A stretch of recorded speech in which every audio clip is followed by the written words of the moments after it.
here once again to introduce, not introduce, because we've been promoting for a little while, but we're going to be stepping it in extra gear. Telcel Night of the Hitmakers 2016. The time is here again. We did our best once again in trying to put a lineup together for Carnival, where our regular patrons and Carnival lovers should enjoy the show. Last year we were dubbed the biggest show of the year, and by the SCDF we are honored to be dubbed the flagship show, which actually puts a little more pressure on our back. But I don't think it ain't nothing that we cannot handle. We work hard, we do our best, and the results are obvious. We are surrounded on this table with all our partners who have been with us from the beginning, and a few new ones that are on board. We're going to be meeting them, we're going to introduce them shortly. I'm going to go quick into the lineup. Basically this year we managed to make a nice Caribbean blend. One of the differences this year is we opened the scope a little bit by bringing some more Zouk flavor into the show. Last year we had for the first time Carry Me, Compa / Zouk. But this year we managed to dig a little deeper in Guadeloupe and bring some heavy hitters. This year we have coming out of Aruba, Tsunami. It's a band that we have been talking to from the first night of the Hitmakers. And finally we managed to get this band to St. Martin for the 4th edition of the Telcel Night of the Hitmakers. They are very excited. It's a great dance band that is actually rocking in Aruba right now. So we are excited to have them here. We have our own control band, the #1 dance band from St. Martin, on the show again. Last year we had Youth Waves. This year we have Control, who are ready. They are putting a new lineup together to shock the crowd and the audience. So we are looking forward to that. Like I mentioned, we took a toll to Zouk.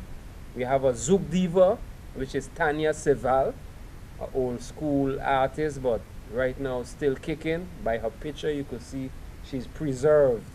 So I expect the same energy on the stage, you know, looking forward to that. The Compa did well last year, so we invited Mika Ben back this year. Mika Ben is a great Compa artist. He actually sings with Carry Me.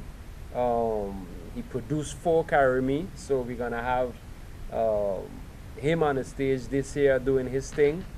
And one of the, I personally am very excited about him, is Jean-Marc Ferdinand. I call him the Tiki Tak Man. We actually made a commercial around him with our good friend Paben. This guy is full of energy, and I expect him to bring this energy to the stage as well, you know. So we are looking forward to that. This year out of Trinidad, I call them the Soca Kings. People would definitely argue it, you know.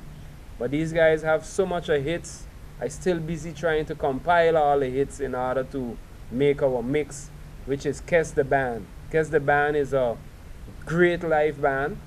From the beginning, Night of the Hitmakers has always been focused on live performance, you know. We make the hype outside, we do our work and make sure people get excited. But on the stage is where the real thing happens.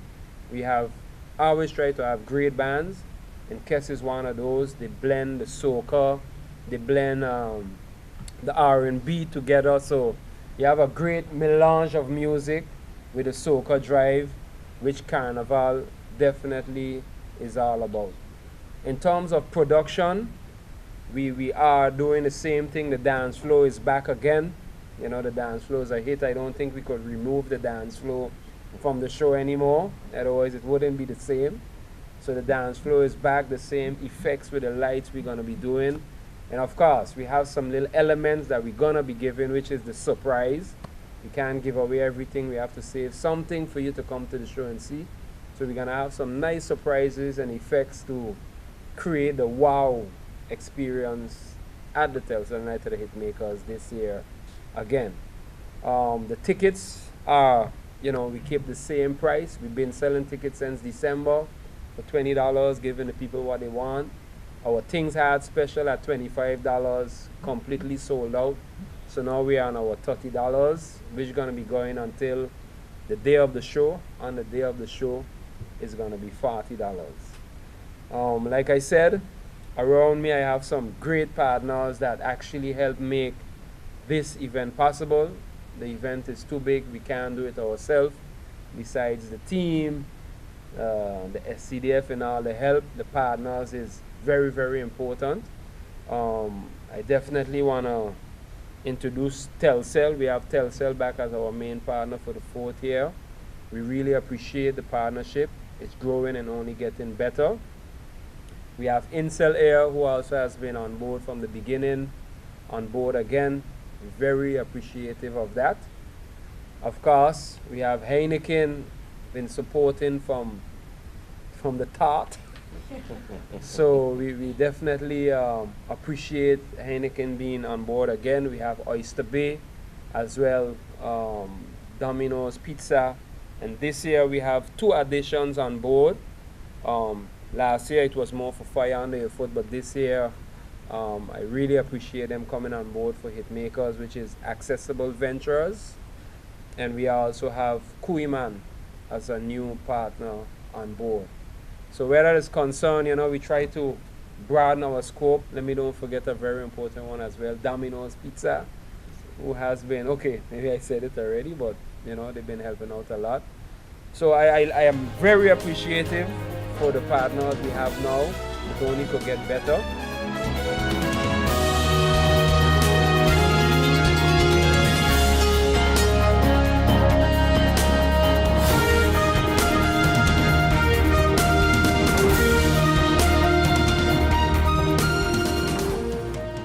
Oh my, what an inventory list, and so unnecessary. But wait, your home contents are all insured by Be Sure. That means that you determine the amount you want to insure. No inventory list, no hassle. Are you Be Sure? Be Sure. Hey Bob, you're on family vacation. Oh, but your daughter's got the measles. But don't worry about it. With your Be Sure travel insurance, children under 12 are covered for free. Are you Be Sure? Be Sure. Yeah, for free. GEBE has been faithfully serving the communities of St. Martin, powering your home and our economy. Come rain or shine, our qualified team of professionals are working hard 24 hours a day to provide you and your family with safe, reliable electricity and water. We use the latest technologies and test our products daily to maintain the highest international standards. Our friendly staff is always there to assist you, whether in person, over the phone, or online. We are committed to constantly improving our products and services, making them more efficient, effective, and environmentally friendly to serve you better today and our next generation of clients tomorrow. GEBE, powering a brighter future. Our friend Megawati is here with tips to save you energy. 1. Turn your airco temperature up. 2. Use a ceiling fan instead. 3. Buy energy-saving products. Save some green with NVGEBE. Need a loan that's quick and easy. Island Finance. Up to 50,000 guineas real easy. Island Finance. For education, yes. A renovation. That's no problem. Yes, it's true. That's not all. They're quick and friendly too. Island Finance. Appliances, vacations, even fix your car. You can depend on Island Finance. Here we go. This is freedom, this is life. Happiness is all I'm seeking. Carpe diem, I'm seizing every day, not just the weekend. Here's to all the good times that have come to last. Here's to living in the now. When you can afford what you crave, life just gets so So good. alive and I'm feeling good, so good, so good, so good. Hey, I'm gonna live my life, feeling good, so good, real good, so KFC, so good for everyone. Life is a journey full of connections. You're in safe hands even when life starts too soon. You don't have to miss a single beat. When a bad hair day makes you sad, just sharing can bring you joy and more to come. They take the plunge, turn fear into faith, while you capture those beautiful moments. In the game of life, it's family that counts. They'll be there even when you lose. We all have our moments of reflection and hope. And when you feel you're losing everything in life, we're there because there's more to come. When life starts too soon, you don't have to miss a single beat. We're here to connect you and share life. Telcel, when you want more.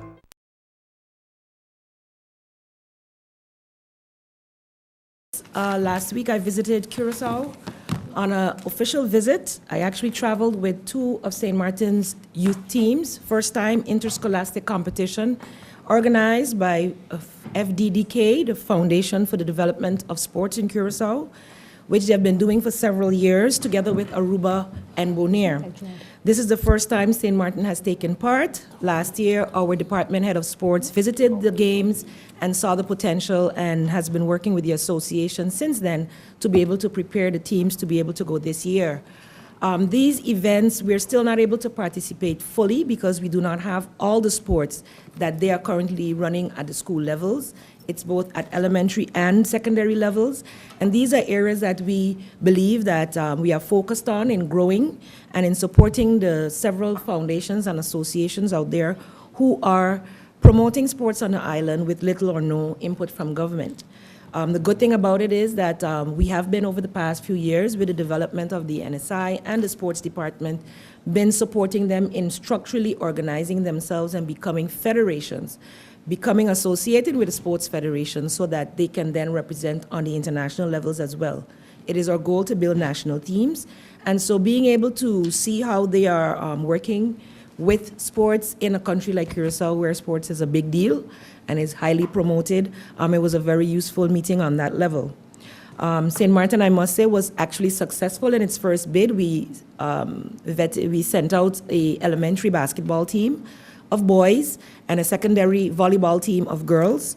The girls were not as successful, but seeing the level of preparation compared to the other countries, I think they did a very good job despite that, having much less experience, etc., in the game. Most of those teams have been playing since elementary school. So in discussions with that association, they're also looking to and actually have visiting coaches from Canada right now working with 5th and 6th graders in the schools, and we are looking at more ways in which the associations can promote schools at the sports at the elementary school levels.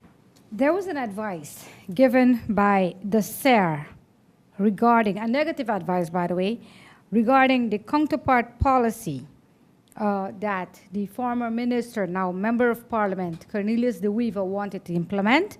Can you tell me, give me some details on that advice, part A of the question. Part B, I understood an employee was fired because of this advice. And there is a pending court case between the employee and the SER. Do you have any knowledge on that? I'm not familiar with the advice from the SER. I haven't read that recently, so I'm not too familiar with it, and I'm not familiar with the employee who was fired because of that advice. I do know there was instances where there was a discussion again before I became minister where a gentleman was dismissed, but I didn't believe that that was related to this advice. I think it was a more complicated issue than just a discussion about the advice on the counterpart policy.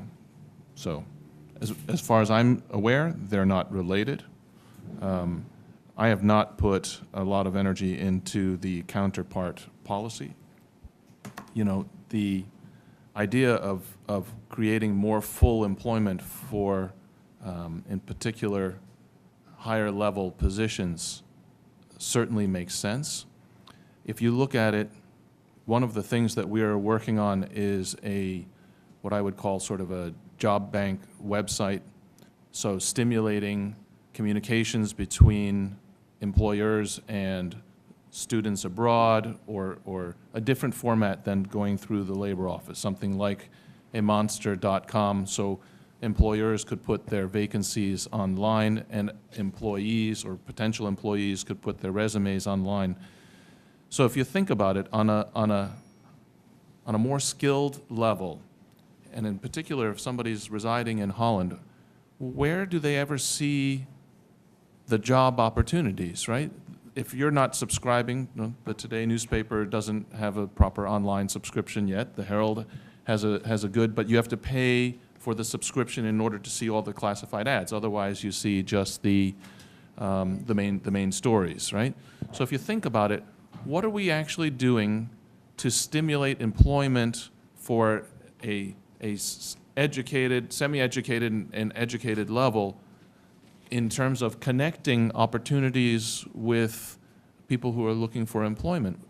So the most basic step of just making that information easily accessible for both applicants and for employers, the most basic steps have not yet been taken.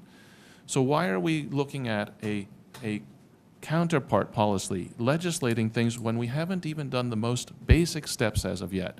So as the minister, that's one of my focuses, trying to encourage the connection between people looking for jobs and available jobs. It's one of the things you hear commonly amongst amongst businesses, is finding qualified people is a challenge. So we should be facilitating that rather than, in my mind, just legislating it. In particular, the way that it was drafted was not something that I'm in favor of. I also had a productive meeting with Winner, with Mr. Michael Cleaver, because JetBlue have decided to discontinue their daily flights due to poor performances and because of the small local market from the Puerto Rico, who is experiencing serious economic challenges. So Winner and Air Antilles have decided to accept the challenge and to co-share on the St. Martin San Juan group with Air Antilles aircraft that carries about 48 passengers. When they already started their route, it was opened in December 2015, and the objective was to offer the alternative to the existing services that JetBlue had. We did not actually spoken with JetBlue as yet, but the intention is to communicate with them and see whether they will still continue on this route, because the aircraft that they have is a larger aircraft than the Winner aircraft, and the intention is to see if they can fly the Fort Lauderdale route. Another topic that I would like to bring to your attention is the LPG price decrease that went into effect on Monday, the 22nd of February. The ministry has decided to adjust the maximum consumer price for the liquefied petroleum, and the reason, therefore, because the price was reduced because it was based on the current international markets. The LPG price for the 20-pound cylinder was 21 guilders 73. No, it was 42 guilders, and it was reduced to 21 guilders 73. The 200-pound cylinder was 153 guilders, and it was reduced to 126.96. The current price per pound is set as 1 guilder 51 per pound.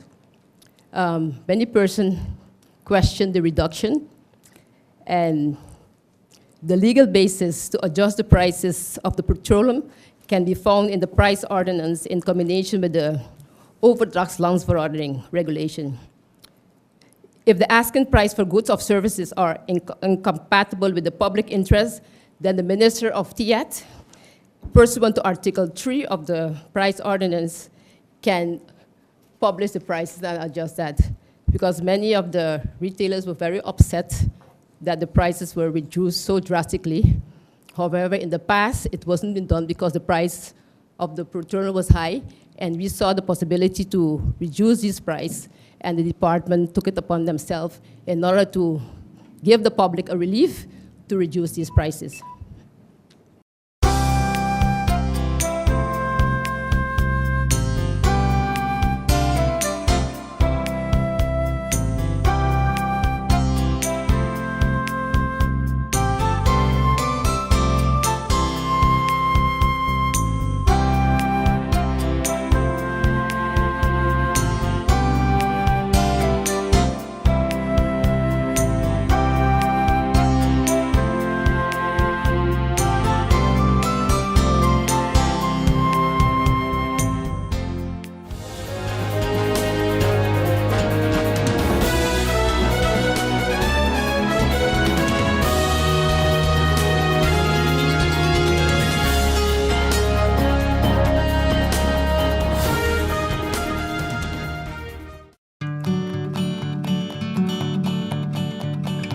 It's been said that behind every door, possibility awaits.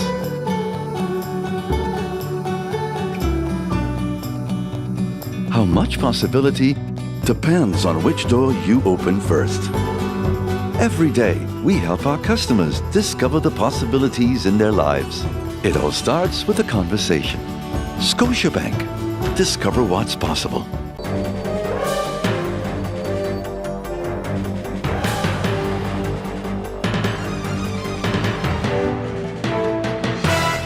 In my opinion, everything is perfect and you would be great for the job.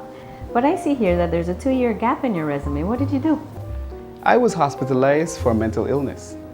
Oh, mental illness? I've undergone treatment and I have a wonderful family that supports me. Well, that is good news. No, it's fine. I'm recovered.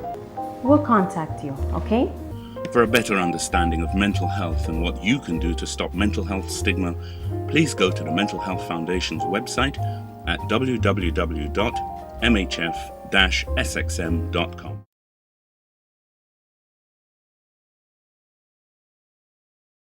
One of the issues that we are looking at is to make adjustments, not to make adjustments, to bring clarity to the Constitution where it pertains to the interpretation of certain issues. So rather than changing the Constitution, we would, if you can remember, the disputed Article 33 and the disputed Article 59, one of the things that was mentioned is that through a national ordinance, further regulations can be made.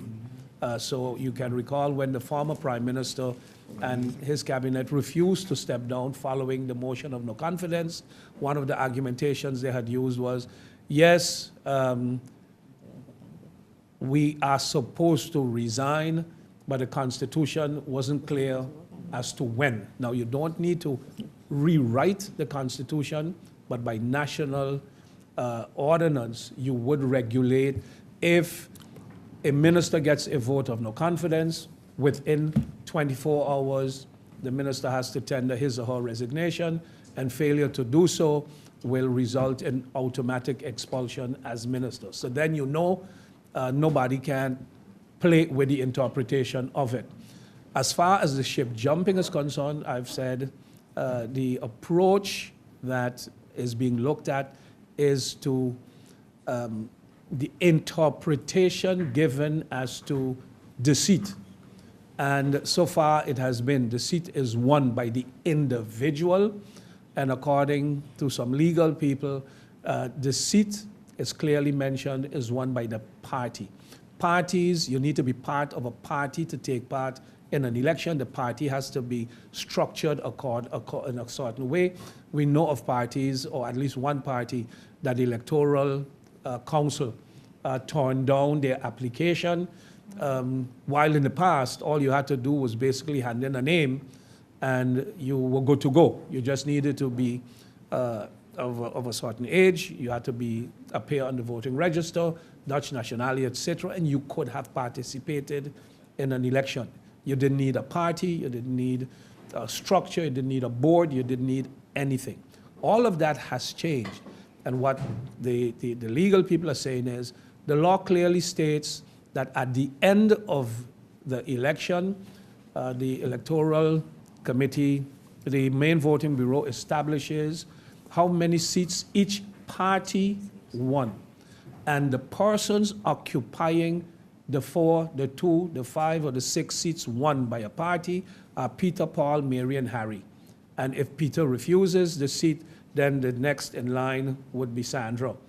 So they're saying the seat is won by the party and not by the individual. The individual occupies a seat that was won by the party.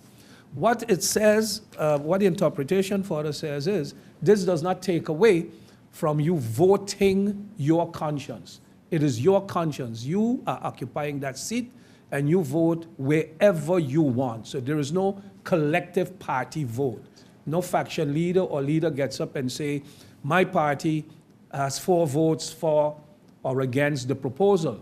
And if my party is supporting the government and a motion of no confidence is tabled either against the entire government or one minister, it does not prevent me as a member of parliament to vote for or against, because I'm voting my conscience. Now, where that takes us, it is saying, therefore, ship jumping is already not allowed by law.